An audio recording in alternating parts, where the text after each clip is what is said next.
नमस्कार सर। नमस्कार। मेरा नाम कोमल कुमारी है और हम झारखंड के लोहरदगा ज़िले से हैं। लोहरदगा से ना। हाँ। सर मेरा एक क्वेश्चन, हम बहुत ज़्यादा कंफ्यूज हैं कि स्टेट पीसीएस ले या फिर यूपीएससी करे, क्योंकि टाइम बहुत कम होता है लड़कियों के पास, खास करके झारखंड बिहार में एज। समझ गया।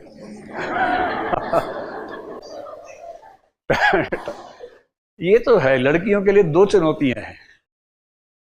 एक तो ये कि हर साल घर से एक साल और बढ़वाना है, घर पे एक्सपायरी हो जाती है परमिशन की। सर हर साल 2-3 रिश्ते आ जाते हैं।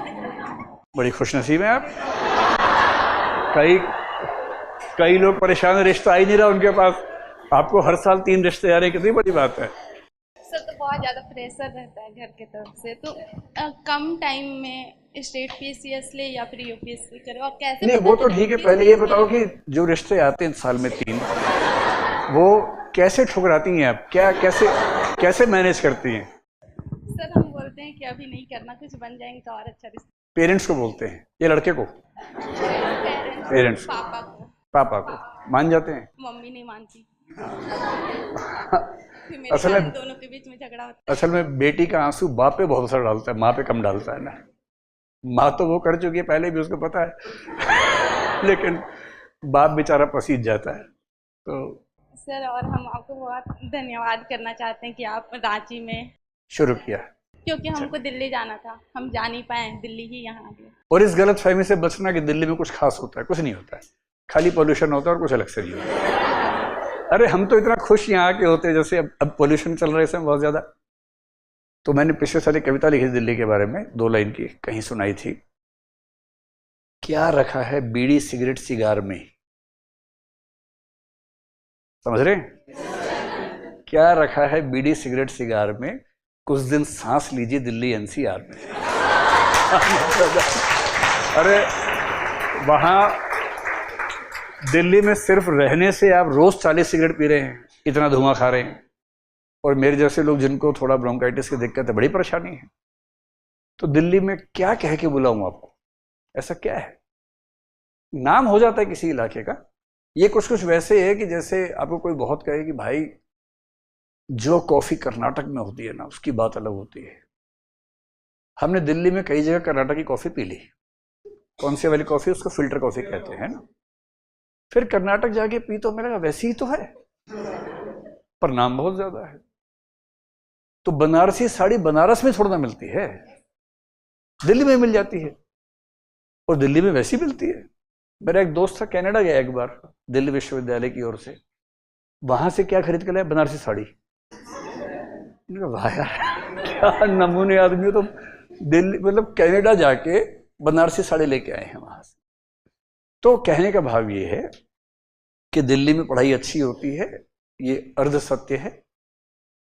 ठीक है, होती है, सही बात है, लेकिन ऐसा नहीं है कि बहुत गैप है। 2-4-5% के गैप के बाद चीजें बराबर है। इनका मूल सवाल यह था कि लड़कियों के पास समय कम होता है। वैसे लड़कियों की जीवन प्रत्याशा ज्यादा होती है पुरुषों से, आपको पता है ना, तो समय ज्यादा होता है आप लोगों के पास। वो तो मैं समझ ही गया। मैं ये बताना चाह रहा हूं कि ये वाला समय कम है पर वो वाला ज्यादा है। इनका कहना यह है कि समय कम है तो हम जेपीएससी पर ध्यान लगाएं या आईएएस पे ध्यान लगाएं। देखिए सफलता के अनुपात के हिसाब से, क्योंकि जेपीएससी में करीब 250 से 350 के बीच में सीटें आती हैं, पर वो आती हैं 3-3 साल के बाद। अब उसी 3 साल में आपके 2 साल वाली एक्सपायरी अगर हो गई, पापा ने कहा ना बेटा अब तो तुम्हारे हाथ पीले करके मानेंगे। फिर सब कुछ इस तुक्के पे टिकता है कि जो जीवन साथी मिलेगा वो पढ़ाई को लेके, करियर को लेके सीरियस है या नहीं, सपोर्टिव है या नहीं। ये बहुत ही बेचारगी वाली हालत है, तुक्का है कि तुक्के से ठीक व्यक्ति मिल गया तो आप तैयारी कर पा रहे हैं, और नहीं तो फिर मामला खत्म। फिर लड़कियां अपनी बेटी को लेकर सीरियस होती है, किसको बनाऊंगी, अब मैं तो नहीं बन पाई। आईएएस में अच्छी बात यह है कि कम से कम हर साल होता है, और वैकेंसी अभी 1000 के आसपास रहती है। तो अगर एनालिटिकल स्किल्स आपकी ठीक है, विचार विश्लेषण ठीक रहता है, कॉन्सेप्ट समझ में आते हैं ठीक से, तो मेरा ख्याल है कि आईएएस ज्यादा आसान होगा जेपीएससी से। और अगर आपको लगता है कि नहीं थोड़ा फैक्चुअल रहे, आसान रहे, तो स्टेट पीसीएस बेहतर रहता है। उसमें थोड़ा विस्तार ज़्यादा है लेकिन गहराई कम रहती है। 2023 में हुआ था तो 3 के पहाड़े के हिसाब से 26 में संभावना तो बनती है। 10 साल में 3 बार हुआ तो मैं मान के चल रहा हूँ कि हर 3 साल में एक बार तो आना ही चाहिए। तो हो सकता है 26 या 27 की शुरुआत में आ ही जाए। तो घर से कितने साल मिले हुए देख लीजिए, और 3 मिले हुए हैं। 3 साल। हाँ 3 साल हुए ना। तो और ये कौन सा है? ये पहला है। हाँ, कई बार पति पत्नी बोलते हैं ना कि हमारा 7 जन्म का रिश्ता है, तो पति बोलता है 7वां ही चल रहा है। तो कहीं आप बाद में बोलते हैं सर तीसरा ही चल रहा है, अभी 3 ही मिले थे, तीसरा ही चल रहा है। तो मतलब अगर मैं आपकी जगह होता तो शायद मैं आईएएस पे फोकस ज़्यादा करता, क्योंकि आईएएस की तैयारी करने के बाद स्टेट की तैयारी बहुत आसान हो जाती है, बहुत आसान। सर आप एक वीडियो में बोले थे कि जिंदगी में एक बार यूपीएससी का कोर्स कर लीजिए। अब मैं ये कम बोलता हूँ, क्योंकि जब मैंने ये बोला उसके बाद से मुझ पर इतने हमले हुए कि ये अपना सामान बेचने के लिए ऐसे बोलता है। तो आपने देखा होगा मैं शुरू से क्या बोल रहा हूँ कि आपको बनना है तो बनो, नहीं बनना तो ना बनो। मैं बिल्कुल नहीं बोलूँ, मैं आजकल ये बोलता ही नहीं किसी को। मेरी व्यक्तिगत राय ये सच में है, आज भी है। मुझे लगता है कि 1-1.5 साल की पढ़ाई से एक मैच्योर सिटीजन बनने का इससे अच्छा तरीका नहीं है। और मैं ये बात बहुत शिद्दत से कह रहा हूँ, मैं सीरियसली कहता हूँ कि इस एग्ज़ाम को आपने देना हो ना देना हो, तैयारी एक बार कर ले तो बुराई नहीं है। क्योंकि बेहतर इंसान तो भाई इथिक्स वाला मामला है, लेकिन कम से कम बेहतर जागरूक नागरिक बन जाते हैं। ये बात मैंने एक बार कही थी कि मैं अपने बेटे से भी कहूँगा एग्ज़ाम दो या ना दो, लेकिन पढ़ लेना। मैं आज भी कहता हूँ उससे, और वो कुछ क्लासेस करता है भी, मेरी क्लास कर रहा है आजकल। किसी बाप के लिए इससे बड़ा क्या सम्मान हो सकता है?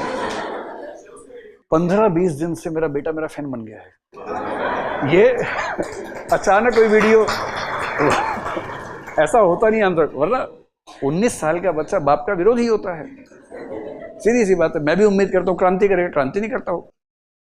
तो उसको उसके किसी दोस्त ने बताया कि तेरे पापा ने बड़ा अच्छा वीडियो बनाया है, तब उसको लगा अच्छा मेरा बाप किसी काम का है इसका मतलब। तब उसने देखा और फिर उसने लिखा, बड़ा सुंदर सा मैसेज लिखा कि मैं आपका फैन बन गया हूँ। मैंने कहा वाह क्या बात है। तो अब हो सकता है मेरे चक्कर में वो पूरी पढ़ाई करे। एग्जाम तो मेरे ख्याल से वो नहीं देगा, उसका बहुत इंटरेस्ट है नहीं नौकरी करने में। अभी छोटा भी है, क्या पता 3 साल बाद इंटरेस्ट हो भी जाए नौकरी करने का, अभी तक ऐसा लगता है। और मैं उन पिताओं में हूँ जो अपने बच्चों को इंसिस्ट बिल्कुल नहीं करते कि आपको क्या करना चाहिए। मैं तो आपको भी नहीं करना चाह रहा हूँ, आपकी चॉइस है ना, आपकी जिंदगी आपकी चॉइस। अगर आपको आईएएस बनना है तो तैयारी करने में सबसे अच्छी मदद हम कर देंगे, ये मेरा भरोसा है, इस पर मुझे कोई दिक्कत नहीं है। पर आपको बनना है कि नहीं बनना है आपकी चॉइस है, मैं कौन होता हूँ कहने वाला। पर यह बात एकदम सही है कि अगर आप तैयारी करेंगे तो आज आपका जो व्यक्तित्व है और 2 साल बाद होगा, ठीक ठाक अंतर होगा। आपके दोस्त आपको बेदखल कर देंगे अपनी जमात में से कि अब तू वो नहीं रही, अब तू बदल गई है। सच में बदल जाएंगे। एक सिंपल एग्जांपल देके समझाता हूँ जो मुझे होती है दिक्कत। आप जिन दोस्तों के साथ रहे उनका एक खास किस्म का माइंडसेट है, आपका भी वैसा है।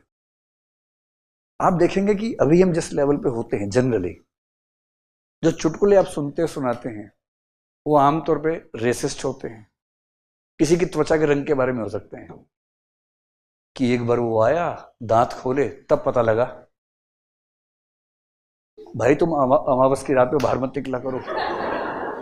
हंसी आ गई, पर दरअसल ये रेसिस्ट जोक है, किसी की त्वचा के रंग के बारे में है। तो जब तक हमें रेसिज्म का मतलब नहीं पता हम इसमें हंसेंगे, जोर से हंसेंगे। हमारी फिल्मों में अक्सर आप देखेंगे जो थर्ड जेंडर वाले हमेशा मजाक का विषय बन के आते हैं, हमेशा उनका मजाक उड़ाया जाता है।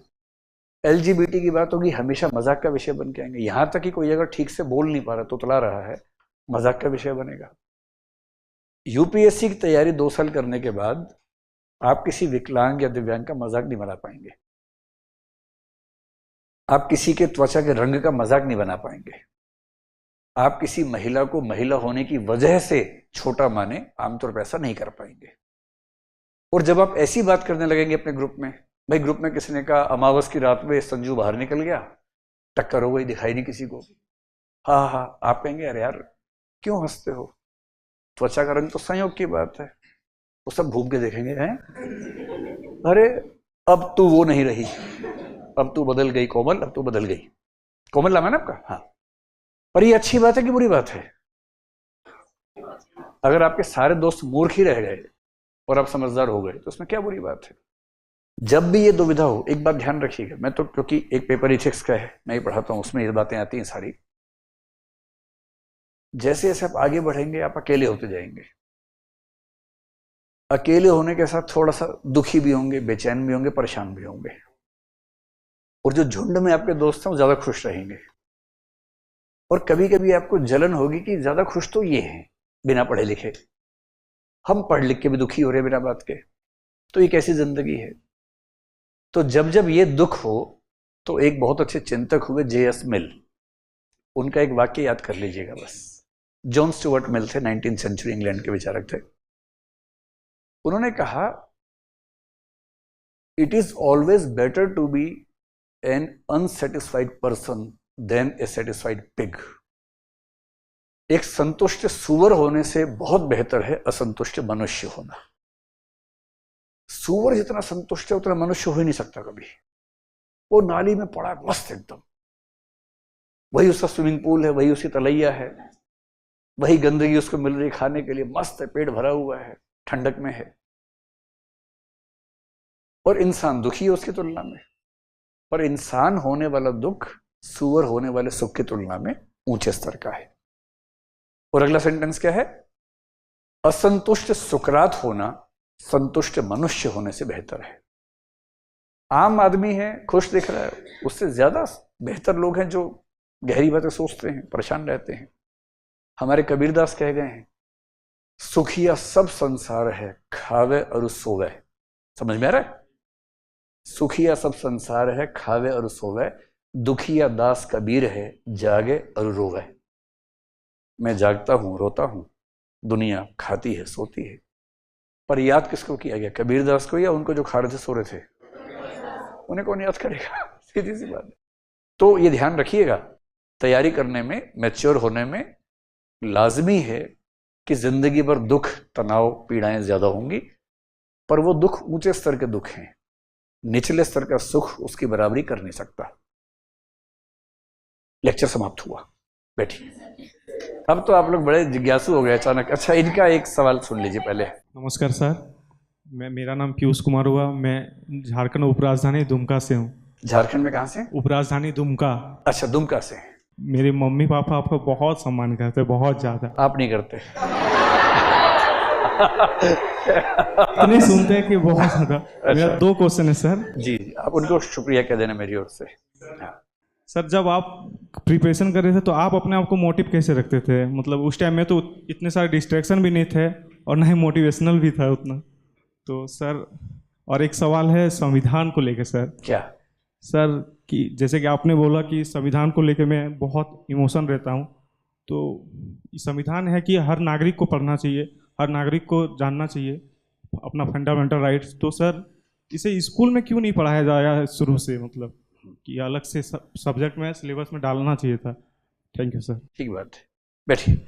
इनके 2 सवाल हैं। एक तो ये कि जब आपने एग्जाम दिया खुद को मोटिवेट कैसे रखते थे, और दूसरा कि संविधान स्कूल में क्यों नहीं पढ़ाया जाता जबकि सबसे महत्वपूर्ण पुस्तक है। बैठ बैठ बैठ। तो संविधान असल में बहुत आसान पुस्तक नहीं है, थोड़ी मुश्किल पुस्तक भी है। तो स्कूल के बच्चे उस लेवल पे कितना समझ पाएंगे, ये भी एक सवाल है। लेकिन आप देखेंगे कि जो सोशल साइंस है उसमें एक सिविक्स का हिस्सा होता है, नागरिक शास्त्र का। तो नागरिक शास्त्र संविधान की बातें आसान भाषा में बताने का ही एक तरीका है, होता है। मैं तो ये सोचता हूँ कि संविधान देश की सारी मम्मियों को पढ़ाया जाना चाहिए, ताकि वो अपने घर में अपने बच्चों को, अपने परिवार को बता सके कि क्या संविधान है। वैसे हमारी भविष्य की योजनाओं में एक ये भी है, हम एक जीके का कोर्स बनाएंगे सिर्फ मम्मियों के लिए। हाँ, ओनली फॉर मदर्स। वो मम्मियाँ जिनके छोटे बच्चे हैं। अच्छा, बच्चे क्या होते हैं, थोड़े से बड़े होते हैं ना, फिर माँ का बड़ा अपमान करते हैं उसके बाद कि तुम्हें ये भी नहीं आता, तुम्हें ये भी नहीं आता, तुम्हें वो भी नहीं आता। तो मम्मी भी साथ साथ पढ़ती रहे तो बच्चे को ठीक रखना भी ठीक है, और खुद भी अवेयरनेस के लिए थोड़ा संविधान उनको भी पता रहना चाहिए। तो मोटिवेशन तो भाई देखो, मेरा अपना मानना है कि डिसिप्लिन और परसिवरेंस की वैल्यू ज़्यादा है।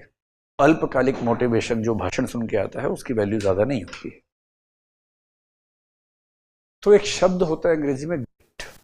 ग्रिट का मतलब ये होता है कि लंबे समय तक अपने उद्देश्य को लगातार फॉलो करने का जो माइंडसेट है या ग्रोथ माइंडसेट है वो आपके पास है या नहीं। तो मैं उन भाग्यशाली व्यक्तियों में हूं जिनका माइंडसेट वैसा था, इसलिए डिस्ट्रैक्शंस ज्यादा होते नहीं थे। हुए भी तो बहुत परेशानी नहीं होती थी।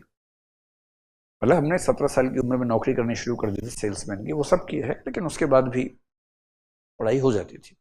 तो अगर आप कुछ ठान लेते हैं और सीरियस हैं, अंदर से आग है, तो बाहर से मोटिवेशन नहीं चाहिए होता।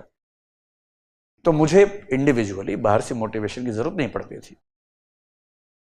तरीका ये था कि रोज रात को सोने से पहले कागज पे लिखता था कि आज क्या क्या हुआ, कल का टारगेट ये है, इतने घंटे पढ़ना है, इतनी चीजें खत्म करनी है, और फिर एक कागज पे अपना नाम और नीचे IAS फिर काट देते थे, कोई देख ना ले। बार बार ऐसे करता था, उससे बड़ा मोटिवेशन रहता कि करना है, कभी ना कभी लिखवाना है।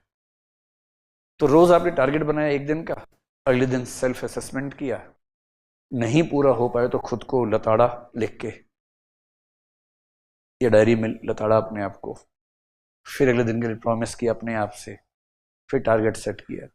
तो डायरी राइटिंग मेरी हैबिट तब से थी, रोज के लिए टारगेट्स बनाना, डेली के भी, मंथली भी, ईयरली भी। और मेरा 70-80% टारगेट्स हो जाते थे मैच। इतना अगर आपका हो रहा है तो आप ठीक है, इसका मतलब। आजकल डिस्ट्रैक्शन ज्यादा है ना। पढ़ना शुरू ही किया था कि नोटिफिकेशन आ गया, टन आया भी उसका है। अब कैसे कोई पढ़े बेचारा। तो आजकल तो ये कि अगर आप अपना फोन 2 घंटे के लिए ऑफ करके रख दें तो मेरे ख्याल से पढ़ाई हो जाती है। अगर फोन से ही पढ़ रहे हैं, ऑनलाइन पढ़ाई कर रहे हैं, उसी फोन से जिसमें मैसेज भी आते हैं, तो दिक्कत है। या तो सारे नोटिफिकेशन ऑफ कर दो पूरी तरह से, फिर केवल वीडियो देखो जो पढ़ाई का वीडियो है। जब आप देखो, 2 चीजें हैं, एक है वो मन जो प्रेरित करता है कि भटको भटको, इंस्टा देखो, टिकटॉक देखो, ट्विटर देखो, और एक मन कह रहा है कि नहीं पढ़ो। इनमें कंपटीशन रहता है, जंग रहती है। जब तक ये वाला हावी है तो आप हर 10-15 मिनट के बाद डिस्ट्रैक्ट होंगे। इसका बेसिक मतलब है कि अंदर इतनी फायर है नहीं कि उसको शांत कर सके, और जब वो फायर आ जाती है तो फिर वो वाला मन शांत होने लगता है। दिक्कत है कि ये वाली फायर आमतौर पे तब आती है जब समय कम रह जाता है, इतना कम कि वो पर्याप्त नहीं होता। तो सारा खेल इस बात का है कि आपके अंदर वो फायर उस समय तक आ जाए कि देर ना हो चुकी हो। तो सबसे आसान उपाय ये है कि अपने फोन में नोटिफिकेशन आ रहे ऑफ करके 2-2 घंटे का टारगेट लीजिए कि 2 घंटे फोन नहीं देखना है, मतलब मैसेज नहीं देखने हैं। अगर किताब से पढ़ रहे हैं तो किताब से पढ़िए, 2 घंटे फोन ऑफ कर दीजिए। और अगर फोन से ही पढ़ रहे हैं तो 2 घंटे तक किसी भी हाल में ना व्हाट्सएप देखना है ना कुछ और देखना है, कसम खा के बैठिए। और ये पॉसिबल है, कई लोग ऐसा करते हैं और कर लेते हैं। ऐसे बच्चे यूपीएससी में टॉप करते हैं। एक बार उनका इंटरव्यू आप देखेंगे, बोलते हैं कि हमने 2 साल पहले इंस्टाग्राम ऑफ कर दिया था। सीधे मतलब उसको अनइंस्टॉल कर देते हैं फोन से। आप भी कर दीजिए, जिस चीज से परेशानी ज्यादा हो उसको हटा दो फोन से। जिगर चाहिए हटाने के लिए, लेकिन लेकिन हट जाता है, ऐसा भी क्या। अब मुझे ना देखो, 3 क्लासरूम में और बच्चे बैठे हुए हैं ऐसे, वो भी इतने प्यारे बच्चे हैं, उनका भी हक बनता है ना। एक सवाल इनका लेंगे, एक पीछे से किसी ने कहा कि पीछे का सवाल नहीं लिया आपने, वो देखो। रुको रुको रुको, ये कहीं वहां दूसरा मुक्ति मोर्चा ना बन जाए। अभी लेते हैं आपका सवाल। हाँ, प्रणाम सर, मेरा नाम वर्षा कुमारी है जी। और मैं रामगढ़ जिले से आई हूँ। कहाँ से? रामगढ़ से। हाँ, तो मेरा क्वेश्चन ये है कि अगर कोई बच्चा ऑनलाइन पहले से आईएएस का तैयारी किया है, हाँ, और तो उसको क्या जेपीएससी के लिए कुछ क्लासेस करनी चाहिए? मतलब अभी अगर आपने आईएएस की तैयारी कर ली है ऑनलाइन और जेपीएससी देना है, तो केवल वो चीजें जो जेपीएससी में अलग हैं उतना ही पढ़ना होगा आपको। जरूरी नहीं कि आप क्लास करें। अगर उसके बुक्स और नोट्स मिल रहे हैं तो खुद भी कर सकते हैं। हाँ, तो हमको वही पूछना था। इस दुनिया में ऐसा कुछ भी नहीं जिसके लिए क्लास करना जरूरी है। और बहुत लोग हैं जो बिना क्लास के आईएएस बनते हैं, जेपीएससी में जाते हैं। आप भी कर सकते हैं। अगर कोई भी कहे क्लास के बिना नहीं होगा तो वो झूठ बोल रहा है। क्लास से केवल आसान हो जाता है, थोड़ा समय बच जाता है, इतना ही होता है। सर अगर जैसे ऑनलाइन क्लास कर रहे हैं, ठीक है, हाँ, तो ऑनलाइन पढ़ चुके हैं और उसके बाद ऑफलाइन वाला में क्या होता है कि बहुत सारा पर्सनैलिटी डेवलपमेंट वो तो होता ये तो है, एकदम ठीक बात है। है और ऑनलाइन में वो नहीं हो पाता है। ये कह रही है कि ऑनलाइन में क्लास तो हो जाती है पर आसपास बाकी लोग नहीं होते, तो पर्सनैलिटी डेवलपमेंट का मौका नहीं मिलता। ये बात सही है। और कॉलेज में जाने का असली पर्पस क्लास नहीं होती है। ये शिक्षा का सिद्धांत मान्यता प्राप्त है कि कॉलेज में या यूनिवर्सिटी में या स्कूल में जो बच्चा सीखता है उसका 2/3 से 3/4 के बीच में, 66 से 75% के बीच में क्लासरूम के बाहर सीखता है। क्लासरूम के अंदर केवल 1/3 या 1/4 होता है असली शिक्षा। बाकी बच्चों के साथ बात करके, खेल के, झगड़ा करके, मार पिटाई करके, टीम में रह के, रिसेस में खेलना कूदना, खाना मिलके खाना, वो सब सीखना ज़्यादा ज़रूरी होता है। तो ऑफलाइन में ये है कि बहुत सारे बच्चे मिलते हैं, बातचीत होती है, स्मार्टनेस आती है, कंपटीशन में सीखते हैं, वो सब है। तो अगर आपके मन में ये भाव है, आप रांची में ही हैं और आपको ठीक लगता है, तो आप जेपीएससी क्लास कर लीजिए, है ना। अब एक वो पीछे जोहार उठो। नमस्कार सर। नमस्कार। मेरा नाम पंकज कुमार है, मैं बिहार के जहानाबाद जिले का हूँ। अच्छा, बहुत बहुत धन्यवाद सर टीम दृष्टि को कि फाइनली पटना में भी अब खुल रहा है। तो आप कहाँ जाएंगे, पटना या रांची? फिलहाल तो पटना ही जाऊंगा सर। अच्छा, वो पास पड़ता है आपके घर से? मेरी कुछ ख्वाहिशें थी सर कि अच्छा, उसमें से एक थी कि टीम दृष्टि पटना में भी आए, अच्छा, क्योंकि मुझे कुछ वक्त तक ऐसा लगता था सर कि आप शायद भारत के मैप से बिहार को भूल ही गए हैं। ओहो। और सच ये कि हम बिहार में पटना में ढूंढ ढूंढ के थक गए कि ऐसी बिल्डिंग जिसमें 2 सीढ़ियां हों। रियल रीजन अभी पता चला सर। हाँ, अब मिल गई है फाइनली हमें जी। तो मेरा यह सवाल है सर कि आजकल जो एस्पिरेंट हैं वो बहुत भाग दौड़ में हैं। उनको लगता है कि 6 महीने में किसी तरह सिलेबस कंप्लीट हो जाए, 8 महीने में हो जाए, साल भर में हो जाए। लेकिन आपने कई वीडियो में या कई पॉडकास्ट में भी इसका जिक्र किया है सर कि जो धीमी आंच पर भोजन पकता है वो ज़्यादा स्वादिष्ट और सुखदायक होता है। तो क्या सर समय का क्या भूमिका रहता है इस प्रिपरेशन में, चाहे वो बीपीएससी हो, जेपीएससी हो या यूपीएससी हो? जो शुरू से शुरू करना चाहते हैं उनके लिए समय की क्या निर्णायक भूमिका रहती है? जो आजकल के युवा मन में बैठाए हुए हैं कि 6 महीना में किसी तरह इधर से उधर से या नोट्स से या अन्य सोर्स से पढ़कर हम 6 महीने में खुद को तैयार कर लेंगे एग्ज़ाम के लायक। तो मैं बस यही जानना चाहता हूं सर कि आपके नज़रिए से कितना समय सटीक रहता होगा सर इस एग्ज़ाम के लिए? मतलब मेरी राय आज के लिए है कि बच्चों को कॉलेज के 2nd ईयर में तैयारी शुरू करनी चाहिए, अगर इस फील्ड में आना है तो। आने नहीं तो बात अलग है। और जब कोई बच्चा कॉलेज के 2nd ईयर में आता है उसकी उम्र आमतौर पे 18-19 के आसपास होती है। अगर उस उम्र में शुरू करें तो मेरी सलाह ये है कि 2 साल तक रोज केवल 1 क्लास करनी है, उसे घर जाकर रिवाइज करना है, अपने नोट्स बनाने हैं, यानी कि 2.5 घंटे क्लास, 2.5 घंटे और 5 घंटे पढ़ते रहिए, बाकी कॉलेज अपना करते रहिए। तो 2 साल बाद क्या होगा, ग्रेजुएशन पूरी होते होते पूरा सिलेबस आपका अच्छे से तैयार हो चुका होगा। वो तो सबसे अच्छी तैयारी है। अब मान लीजिए आप ग्रेजुएशन कर चुके हैं और 21 साल के हो चुके हैं, अब जितना समय ज़्यादा लगाएंगे आपका सिलेक्शन उतना ही लेट होता जाएगा। तो आपको ज़्यादा समय खर्च नहीं करना चाहिए। उसका तरीका क्या है, आप एक दिन में 1 नहीं 2 क्लास करें। एकदम शुरुआत में दिक्कत लगे तो 3-4 महीने तक 1 क्लास करें, रिदम बनाएं, लय बनाएं, और जब लगे कि हाँ अब मैनेज हो पाएगा 2 क्लास शुरू कर दें। 2 क्लास रोज अगर आप करते हैं तो यूपीएससी का पूरा सिलेबस, जिसमें सीसेट भी है, एसए भी है, ऑप्शनल भी है, जीएस भी है, 1.5 साल के आसपास समय चाहिए। रोज 2 क्लास करते हैं तो, पूरा सिलेबस करना है तो। सिलेक्टिव पढ़ना तो अलग बात है, हम तो पूरा सिलेबस करवाते हैं। तो 21 में शुरू किया, 22.5 तक तैयारी पूरी हो गई और आपने एग्जाम दे दिया। ये तरीका है। अब एक तीसरा तरीका भी है कि मान लीजिए 26 साल में आपको होश आया कि आईएएस का एग्जाम देना है, नौकरी में है, छुट्टी लेके आए हैं, टाइम है ही कम, इस बच्चे की खास बात यह है कि इसका मेंटल डेवलपमेंट अच्छा खासा हो चुका है, क्योंकि जॉब भी कर रहा है, उम्र भी ऐसी हो गई है। ये बच्चा शायद 6 से 8 महीने में पूरा सिलेबस कर लेगा। कैसे करेगा? आप जो भी बैच करेंगे हमारे, वो हाइब्रिड कोर्स है। हाइब्रिड का मतलब है कि ऑफलाइन तो है ही, ऑनलाइन भी आपको एक्सेस मिलेगा उसका, आपके फ़ोन पे या लैपटॉप पे उसकी क्लास रहती है। ये बच्चा क्या करेगा कि आईएएस के कोर्स में ऐसे सेगमेंट्स, अगर मान लिया 18 महीने का पूरा कोर्स है, कम से कम 6, 7, 8 महीने का ऐसा कंटेंट है जो आप ऑफलाइन नहीं भी करेंगे तो भी ऑनलाइन से काम चला सकते हैं। जैसे आईआर है। आईआर क्या होता है?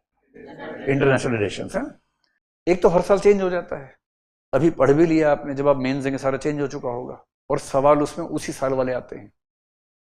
वर्ल्ड हिस्ट्री में 30 क्लास लगती हैं लगभग, और वर्ल्ड हिस्ट्री से पिछले 4 साल में केवल एक सवाल आया है। 3 साल तो आया ही नहीं, और 1 साल केवल एक सवाल आया है। तो 19 साल के बच्चे को मैं ये कहूंगा कि वर्ल्ड हिस्ट्री ध्यान से पढ़ो, क्योंकि वर्ल्ड हिस्ट्री पढ़ने से आईआर समझना आसान हो जाता है। पर 26 साल वाले से मैं कहूंगा कि वर्ल्ड हिस्ट्री छोड़ दो। केवल प्रीलिम्स और मेंस के बीच से मेंटरशिप टीम के लोग आपको 10 क्वेश्चन देंगे, उनको रटना, एक दिन में वर्ल्ड हिस्ट्री खत्म आपकी। तब हम उस तरीके से काम करेंगे मेंटरशिप में। तो जब आपकी उम्र ज्यादा है, समय कम है, तो हाँ, 6 से 9 महीने, 10 महीने में सिलेबस कवर हो सकता है, रोज 2 क्लास करके, कभी कभी 3 क्लास करके, कुछ सेगमेंट्स को छोड़ के, कुछ को प्रीलिम्स और मेंस में शॉर्टकट में काम करके, ये तरीका होता है। लेकिन ये उनके लिए है जिनकी 2-3 ट्रेन निकल चुकी हैं, चौथी ट्रेन में बैठ रहे हैं। जो 19 की उम्र में सही ट्रेन में बैठ गए हैं, उनको ये सब नहीं करना है। उनको शांति से 2 साल तक रोज 1 क्लास करके कॉलेज के साथ तैयारी करनी चाहिए। ठीक है। एक बात और है कि आप दिल्ली गए, पैसे की दिक्कत है, रहने में ज्यादा दिक्कत है, तो दिन में 3-3 क्लास करके सारे नोट्स बनाए, घर पे आ गए, और जब किसी क्लास में दिक्कत हुई, ऑनलाइन तो है ही आपके पास वो क्लास, ऑनलाइन देख के रिवाइज कर लिया उसको। ये भी एक तरीका है। पर अगर आपका बौद्धिक विकास अगर उतना नहीं हो, जैसे 18-19 साल में बच्चा बहुत मैच्योर नहीं होता है, शुरुआत कर रहा होता है, वो दिन में 2 क्लास करे, 3 क्लास करे, ये ठीक नहीं। 21-22 की उम्र वाले 2 क्लास कर लें, 26 की उम्र वाले 3 क्लास कर लें, जिनके पास टाइम वैसे भी कम है। ऐसा एक रास्ता निकालना चाहिए। ठीक है भाई साहब, आपका नाम क्या था? पंकज, बैठिए। अच्छा, आप बोलिए, आखिरी सवाल ये मान लेते हैं अभी तो। न्यूज़ को लेके सवाल था। जैसे आज के दौर में मतलब कोई भी घटना जो घट रही है, तो उसमें क्या होता है कि जो भी चैनल, जो भी मीडियम हम लोग यूज़ करते हैं, वो सेलेक्टिव चीज़ों को उठाते हैं और अपने हिसाब से तोड़ मड़ोड़ के हम लोग को पेश करते हैं। हाँ, कई बार हम लोग एडिटोरियल वगैरह पढ़ते हैं तो हम लोग को अलग अलग डायमेंशंस मिल जाता है। पर जब हम लोग पेरेंट्स से बात करते हैं, जो कि वो भी यूट्यूब में है, यूट्यूब का एल्गोरिदम अलग तरीके से काम कर रहा है, तो एक चीज़ को उन्होंने एक मीडियम को फॉलो कर रखा है, एक चीज़ उनको मिलती है, उसी के हिसाब से जितनी बातें उनको बताई जाती है वो उनके दिमाग में घर कर जाती है। और जब हम लोग बात करते हैं उनसे, तो वो बोलते हैं कि ऐसे भी तो होता है, ये भी तो देखो, ये भी तो एक नेगेटिविटी। तो मेरा ये जानना था कि मतलब मैं ये आपसे पूछना चाह रही हूँ कि कैसे किसी मीडियम को या फिर पेरेंट्स को कैसे बताएं कि सिर्फ एक मीडियम या एक चैनल को फॉलो करना ज़रूरी नहीं है, दूसरे लोगों की भी बातें सुनो, ताकि एक पूरा कंप्लीट पिक्चर मिल पाए आपको। पर उसमें टाइम ज़्यादा लगता है और पेरेंट्स के पास उतनी ये। आपका नाम क्या है? मेरा नाम तहसीन है सर। पापा क्या करते हैं आपके? और टेलर है। टेलर है, बैठिए। सर, इनका सवाल एकदम अलग है सबसे, और लेकिन है बड़ा इंटरेस्टिंग सबके लिए। इस कंटेक्स्ट में, और ये पूरा कंटेक्स्ट है, और इसमें मुझे आपसे जानना था कि सर आप अपना न्यूज़ का इंटेक कैसे रखते हैं, ताकि बिना किसी विचारधारा में बहे आप एक बैलेंस कंप्लीट पिक्चर ले पाएँ और अपने हिसाब से उसको अपने पैरामीटर्स पे उसको सही या गलत डिसाइड कर पाएँ। बहुत बढ़िया। इनका सवाल बड़ा गंभीर है। कह रही है कि जैसे हम यूपीएससी तैयारी करते हैं, करंट अफेयर्स पढ़ते हैं, कई सोर्सेज हैं, तो तैयारी करने वालों को सुविधा ये है कि उनको 2-3 पर्सपेक्टिव्स मिल जाते हैं। आप जैसे वेबसाइट से पढ़ें, मैगजीन से पढ़ें, तो आपको एक बैलेंस पर्सपेक्टिव मिल जाता है हर चीज़ का। पर पेरेंट्स के पास अलग पर्सपेक्टिव होता है। अच्छा, हर घर के जो पेरेंट्स होते हैं, स्पेशली रिटायर्ड जो हैं, उनके कुछ व्हाट्सएप ग्रुप होते हैं जहां उनके जैसे बहुत सारे लोग हैं। उनमें से कोई ना कोई रोज सुबह ज्ञान भेजता है उसमें, है ना। जैसे अगर आप हिंदू समाज में, तो शायद रोज सुबह एक वीडियो आता होगा कि अब हिंदुस्तान खत्म होने वाला है, अब मुसलमान मेजोरिटी होने वाले हैं और हिंदू माइनॉरिटी होने वाले हैं। वो बड़ा सटीक संख्या लिखते हैं, 2027 में 12 फरवरी को ऐसा होने वाला है, ऐसे करके, ताकि आदमी घबरा जाता है कि यार ये क्या हो गया। अगर आप मुस्लिम हैं तो वहाँ ऐसे वीडियो आते होंगे या ऐसे व्हाट्सएप आते होंगे कि बस अब भारत में मुसलमानों की खैर नहीं है, अब ये हो गया वो हो गया, सरकार ये कर रही है, हिटलर भी पीछे रह जाएगा, ये सब चलता रहता होगा। ये व्हाट्सएप ने बड़ा तबाही मचा रखी है। वैसे सोशल मीडिया ने ही तबाही मचा रखी है। हाँ, यूट्यूब में भी वो क्या होता है कि जब आप एक चैनल को देखते हैं, एक विचारधारा का है, एल्गोरिदम बन गया, अब वही और उसी तरह के बार बार दिखेंगे आपको। एक शब्द होता है मनोविज्ञान में, उसको बोलते हैं इको चैम्बर। इको चैम्बर का मतलब ये होता है आप अपने जैसी विचारधारा के कुछ लोगों से घिरे रहते हैं, केवल उनसे बात करते हैं, और कुछ समय के बाद आपको लगता है कि दुनिया में इतना ही विचार है, आपको उसके बाहर का पता ही नहीं रहता। एक एग्जांपल मैं अक्सर देता हूं, संक्षेप में आपको देकर समझाता हूं। 2019 की बात है, अप्रैल महीने की, मई में इलेक्शन था लोकसभा का। मैं दिल्ली से इलाहाबाद अपनी ब्रांच पे जा रहा था ट्रेन से। एक सज्जन मिले मुझे, वो असम राजधानी एक्सप्रेस जो है ना, शायद डिब्रूगढ़, पर जो भी है उसी में थे, वो असम के थे, डीयू से पढ़े हुए थे, घोर एंटी मोदी थे।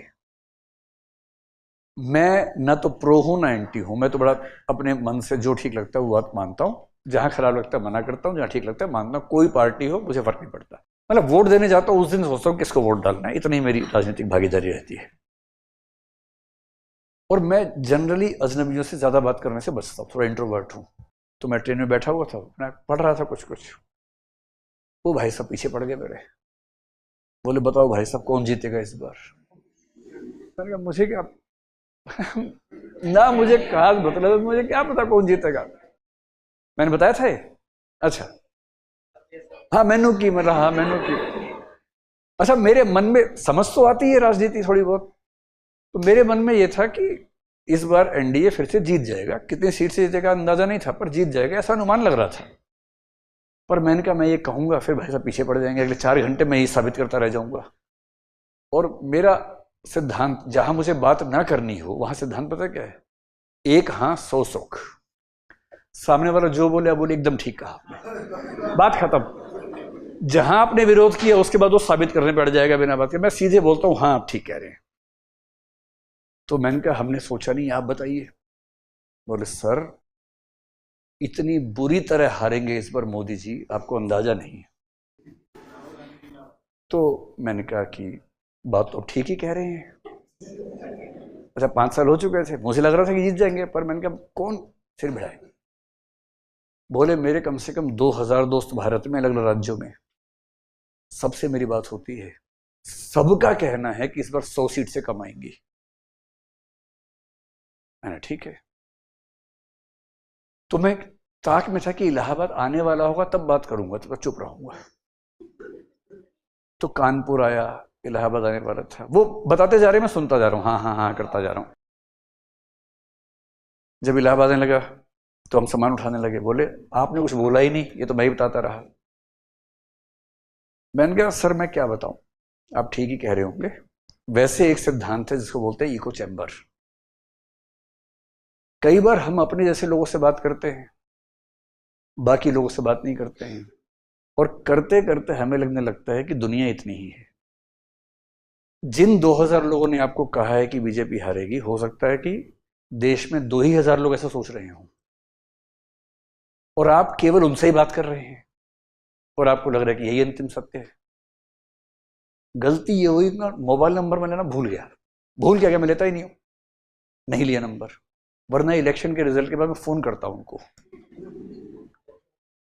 तो जब पेरेंट्स आपके एक विचार से बहुत प्रभावित हों और आपको पता है कि वो ठीक नहीं है, सबसे पहला, जब मैं एथिक्स पढ़ाता हूं एक सिद्धांत पहले बताता हूं, अपने पेरेंट्स को ज्ञान नहीं देना है।